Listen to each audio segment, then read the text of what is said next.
1월 12일 월요일. 구겨진 수표. 한 강사가 많은 사람이 모인 세미나에서 갑자기 5만원짜리 지폐를 들어 보이며 물었습니다. 이 돈이 갖고 싶은 사람은 손을 들어 보십시오. 거의 모든 사람들이 손을 들었습니다. 그러자 강사는 그 지폐를 손으로 구기기 시작했습니다. 지금도 갖고 싶습니까? 사람들은 잠시 놀랐지만 여전히 손을 들었습니다. 이번에는 지폐를 바닥에 떨어뜨린 뒤 발로 밟아 더럽혔습니다. 그리고 다시 물었습니다. 그래도 이 돈을 원하십니까? 거의 동일한 손들이 다시 올라갔습니다. 강사는 미소를 지으며 말했습니다. 제가 아무리 구기고 짓밟아도 이 돈의 가치는 변하지 않습니다. 여러분의 삶도 그렇습니다. 때로 실패하고 실수하고 사람들에게 상처받아 바닥에 떨어질지라도 여러분의 가치는 절대로 줄어들지 않습니다. 우리 역시 인생 속에서 여러 번 넘어지고 깨어질 때가 있습니다. 그러나 하나님은 단 한 번도 우리를 포기하거나 가치 없는 존재로 보신 적이 없습니다. 우리가 어떤 상황에 있든 하나님은 말씀하십니다. 너는 내 것이라. 사람이 평가하는 기준이 아니라 하나님이 부여하신 가치가 우리의 진짜 모습입니다. 그러므로 어떤 모습의 나라도 귀하게 여기고 다시 일어나야 합니다. 오늘의 말씀. 너는 내 눈에 보배롭고 존귀하며 내가 너를 사랑하였은즉. 오늘의 만나. 하나님 안에서 당신의 가치는 결코 변하지 않습니다. 어떤 상황에서도 자신을 귀하게 여기십시오.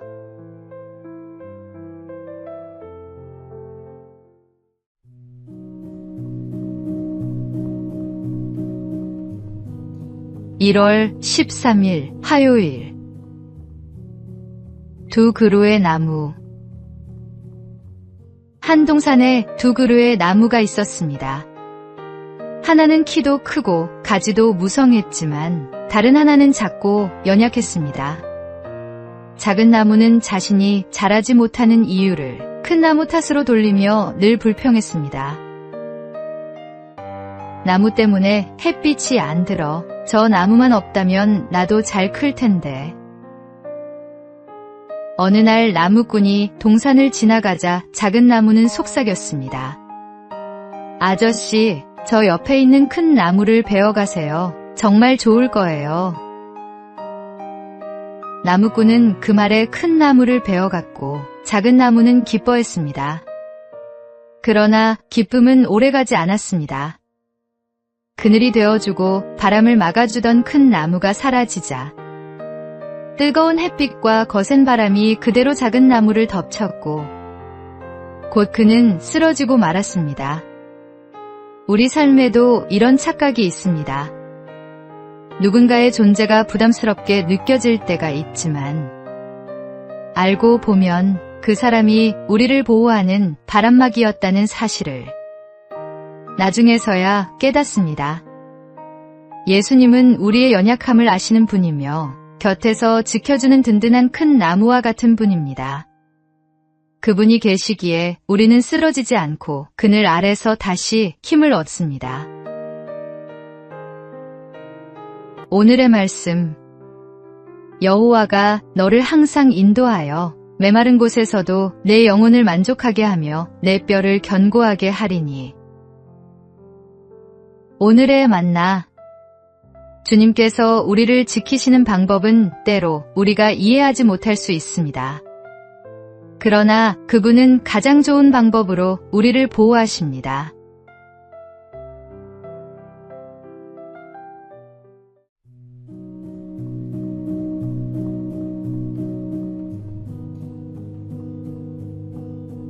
(1월 14일) 수요일.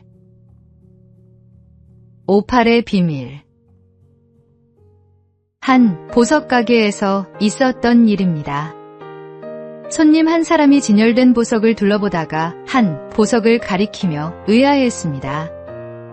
겉보기엔 별로 특별해 보이지 않는데 왜 이렇게 비싼가요? 가게 주인은 대답 대신 그 보석을 조심스레 두 손에 담아 따뜻하게 감싸 주었습니다. 잠시 후 손을 펼치자 그 보석에서는 무지갯빛이 은은하게 퍼져나왔습니다. 그러고는 조용히 설명했습니다. 오팔은 따뜻함을 만나야 비로소 그 아름다움을 드러내는 보석입니다. 우리 주변에도 이와 같은 사람들이 있습니다.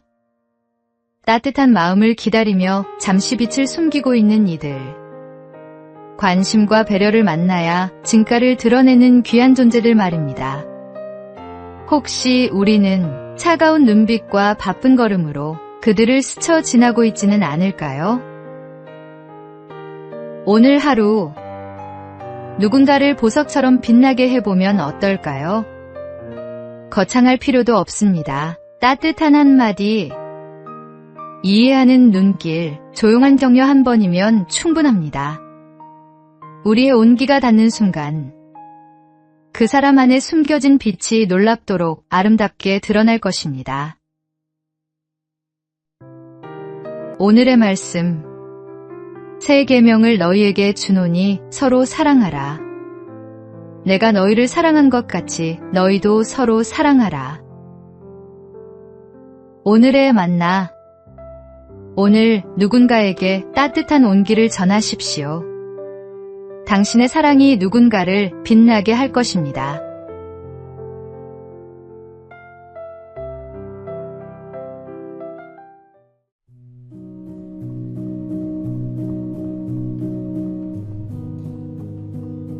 (1월 15일) 목요일. 검소함의 힘. 독일 제국의 초대 재상 비스마르크는 철혈재상이라는 강한 이미지를 갖고 있었지만 삶은 놀라울 만큼 검소한 사람이었습니다. 그는 자연을 사랑하여 세계 곳곳에서 나무를 모아 정원에 심었고 하나하나 이름표를 달아 가꾸었습니다. 그가 살던 저택도 호화로운 궁전이 아니라 낡은 병원을 수리한 집이었습니다. 침실에는 나무 침대와 대야, 체조 도구와 저울이 전부였고 권력자에게 어울릴 법한 장식품은 찾아보기 어려웠습니다. 사람은 왜 겉을 화려하게 꾸미는데 마음을 빼앗길까요? 가진 것이 많아질수록 소유가 삶을 지배하기 쉽고 겉모습이 중심을 흔들기도 합니다. 하지만 비스마르크는 검소함을 통해 마음을 지키고 맡은 자리에서 더 큰 일을 감당했습니다. 개인도 검소함 없이 위대해질 수 없고 나라와 공동체도 절제가 없이는 건강해질 수 없습니다. 새해를 맞이하여 우리 역시 외면을 꾸미는 것에 집중하기보다 내면을 가꾸는 길을 선택해야 합니다. 불필요한 것을 줄이면 해야 할 일과 지켜야 할 가치가 분명해집니다. 오늘의 말씀. 그러므로 형제들아, 내가 하나님의 모든 자비하심으로 너희를 권하노니 너희 몸을 하나님이 기뻐하시는 거룩한 산 제물로 드리라. 오늘의 만나. 검소함은 단순히 적게 쓰는 것이 아니라 진정으로 중요한 것에 집중하는 지혜입니다.